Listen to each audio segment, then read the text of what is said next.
to me about BRICS once more, and also more specifically geared towards the petrodollar. In his words, the petrodollar will collapse.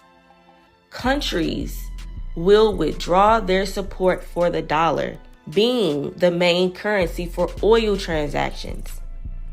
So Yah is warning his people and letting his people know and putting his people up on game.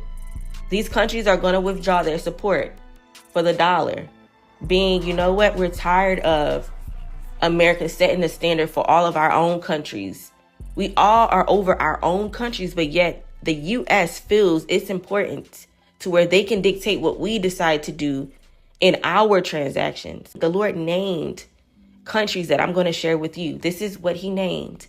He said Saudi Arabia, Pakistan, Abu Dhabi, Qatar, Indonesia, many African countries, that the first of those countries that we're going to start seeing withdraw their support for the dollar being the main currency is going to be these countries, and then more. Nigeria, Africa's oil giant, has just thrown the US dollar in the trash, and what better timing than right before the BRICS summit.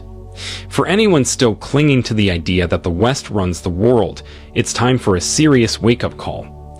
The BRICS nations aren't just challenging the West anymore, they're laying the groundwork to bury it. And guess what? Nigeria, Africa's economic powerhouse, has officially joined the rebellion. When should we expect the official dollar to end? Let's find out. Nigeria has decided to sell crude oil in other currencies. This is not just about oil, nor is it merely about economic strategy. Nigeria's move to sell crude oil in local currency, rather than the almighty US dollar, is a direct challenge to the Western financial system. It's a political statement, a signal that the world no longer revolves around the greenback, and the power dynamics are shifting. BRICS is here to dismantle the Western order, and Nigeria is stepping up as a proud ally in this de-dollarization revolution. But why did Nigeria do it? Nigeria's Federal Executive Council didn't just wake up and decide to ditch the dollar out of the blue. No, this move was calculated, strategic, and perfectly timed to hit where it hurts the most: the U.S. financial stranglehold on global trade.